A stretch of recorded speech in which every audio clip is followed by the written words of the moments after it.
backwards abdominal training. How cool can this be? Well, I'm telling you, it is exactly what your trunk does. Functionally, it is what your trunk is taught to do and is anatomically set up to do. We know that the trunk is primarily a stabilizer. That's no secret to anybody.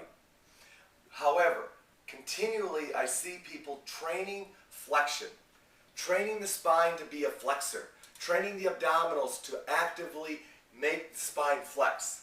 Guys, that's not what it does. Flexion is given to us functionally for free.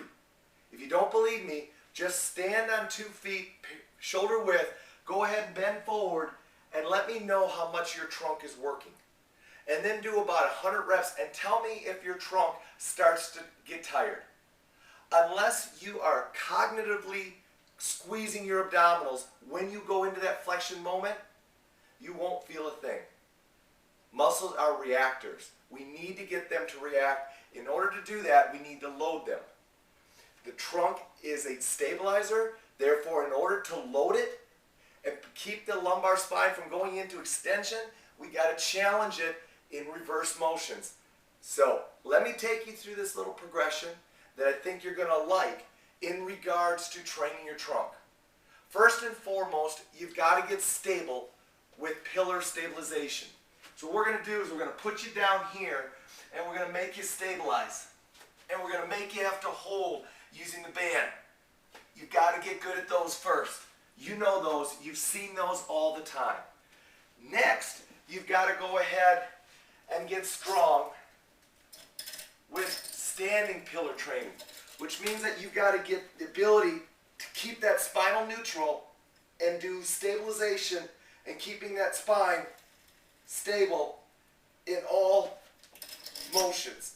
So I'm going to do pillar stabilization, challenging my lumbar spine in all planes of motion. Side bending, rotation, and primarily extension.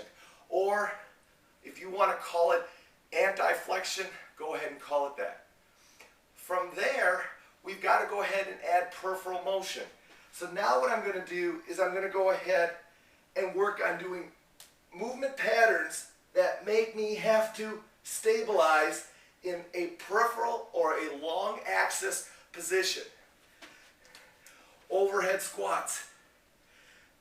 I can put it way out here and work at stabilizing.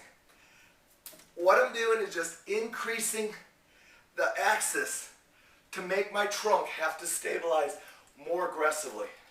You'll need a small band to do that. From there, we're going to go ahead and we're going to take our trunk into slow, controlled movements backwards. Follow me on this. We're going to go ahead and we're going to let our back go into a little bit of extension, but we're going so slow that the trunk can prevent my lumbar spine from going into extension, and then I'm coming forward. Essentially, I'm weight shifting. That's all I'm doing. I'm weight shifting and making my trunk have to stabilize by going into the backwards movement. That's what I mean by backwards trunk training. Put yourself in this position. Shift to my right side. Now my left trunk has got to do it. If I can't keep the long axis pillar, I shorten it up and I go short axis pillar. Long axis pillar, weight shifting. Weight shifting. But your objective is to keep lumbar neutral. Maybe allow your lumbar spine to go into a little bit of side bending, a little bit of rotation, a little bit of back bending. Let me show you what I mean by that. Now I'm here. I'm going to let myself arch just a little bit, but it's a controlled arch. A little bit of controlled lumbar extension. A little bit of controlled rotation. What I'm teaching my body is how to load in those positions so it's controlled into the motion. Lastly, I'm going to go ahead and throw ground reaction forces into that movement. So now I'm going to be out here and I'm going to throw ground reaction forces into that movement, and I'm going to let myself go into rotation. I'm going to let myself go into side bending. I'm going to let myself go in to extension. And I'm going to hope that the vector, the horizontal vector, that's pulling me into extension, side bending, and rotation, the ground reaction forces that are coming up through my lower body are all going to be able to be controlled by my trunk. Now you're working backwards trunk rotation. Pretty cool stuff. Make sure you start and follow the progression very slowly.